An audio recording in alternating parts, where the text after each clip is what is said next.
தம்பி,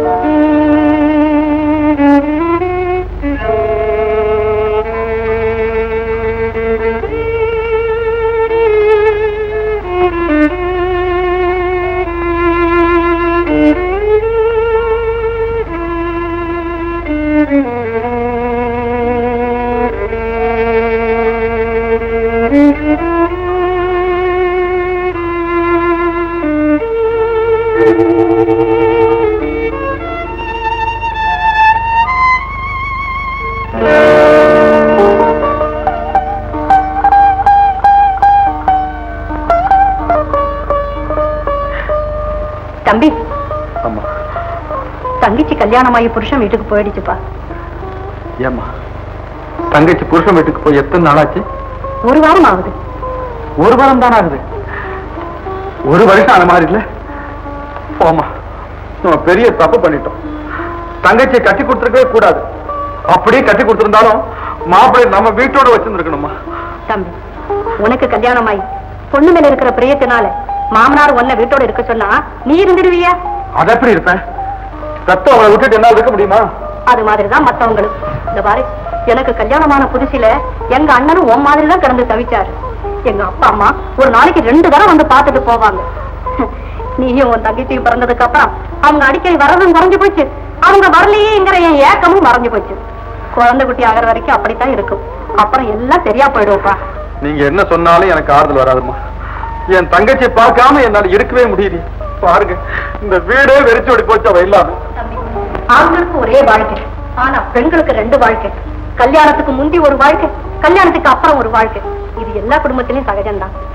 நாமாவது ஒருத்தருக்கு ஒருத்தர் ஆறுதல் சொல்லிக்கிறோம். அங்க உன் தங்கச்சிக்கு ஆறுதல் சொல்ல யாரு இருக்கா? ஆமாமா, அதை நான் மறந்தே போயிட்டேன். ஏமா, தங்கச்சி நம்ம நினைச்சு இதே மாதிரி அழுதுகிட்டு இருக்கோம்ல, அதுக்கு யாரு ஆறுதல் சொல்லுவாங்க? அம்மா, நான் தங்கச்சி பார்த்துட்டு வந்துடுறேம்மா. தம்பி, இல்லம்மா, என்ன மன்னிச்சிருமா. கண்டிப்பா தங்கச்சி பார்க்கத்தான்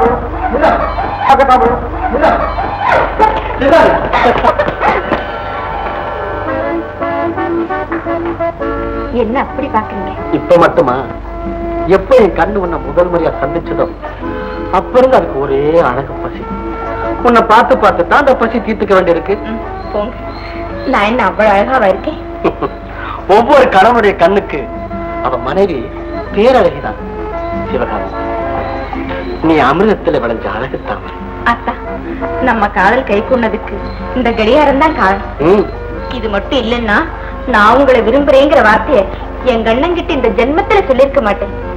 அத்தா, நீங்க எனக்கு இவ்வளவு சுலபமா கிடைப்பீங்கன்னு நான் நினைக்கவே இல்லை. எனக்கு மட்டும் அந்த நம்பிக்கை உண்டு. எப்படி? உங்க அண்ணன் உன் மேல வச்சிருக்கிற பாசத்தை நல்லா தெரிஞ்சுக்கிட்டேன். நான் உன்னை விரும்புறேன்னு தெரியறதை விட நீ என்ன விரும்புறங்கிற உங்க அண்ணனுக்கு தெரிய வச்சுட்டான். ஒரு சந்தோஷத்துல அக்கறை உள்ள அவரு நம்ம கல்யாணத்துக்கு சம்மதிப்பாருன்னு ஒரு கணக்கு போட்டேன். அப்புறம் தான் இந்த கடியாரத்தை உன் கையில கட்டினேன். நான் போட்ட கணக்குக்கு கரெக்டா ஆன்சர் கிடைச்சு போச்சு. இப்பதான் புரியுது. அதான் படிப்புல கணக்குல மட்டும் 100க்கு 100 மார்க் வாங்கிருக்கீங்க. அட, அதுக்குள்ள சர்டிபிகேட்டும் பாத்துட்டியா? அண்ணா, எங்க அண்ணா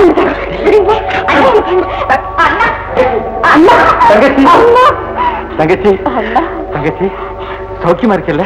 ஆமாண்ணா. சந்தோஷமா இருக்கல? ஆமாண்ணா. என்ன நினைச்சு அழலி? இல்லண்ணா. நீ சிரிச்சுக்கிட்டே இருக்கல? ஆமாண்ணா. அது போதுமா எனக்கு? அண்ணா, உட்காருங்கண்ணா. இல்லம்மா, உன்னை பார்க்கணும் போல இருந்தது.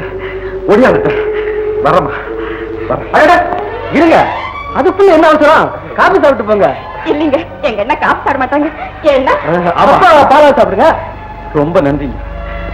நீங்க என் தங்கையை கைப்பிடிச்சதன் மூலம் என் நெஞ்சமெல்லாம் பால் வாசிட்டீங்க.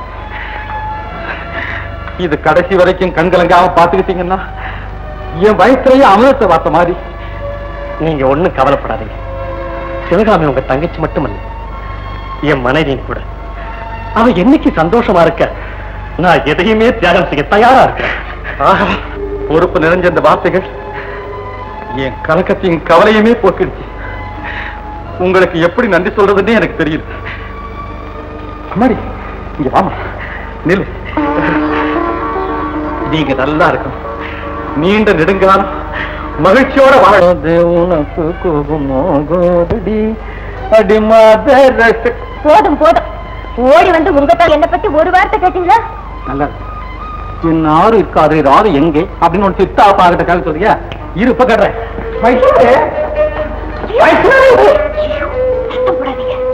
ஆமா, உனக்கு இங்க என்ன வேலை இப்போ? அது ரொம்ப முக்கியமான வேலை. அப்படின்னா சதா உங்களையே நினைச்சு நினைச்சு ஏங்கிட்டு இருக்கேனே, அதுதான் வேலை. அதான் வேலையா?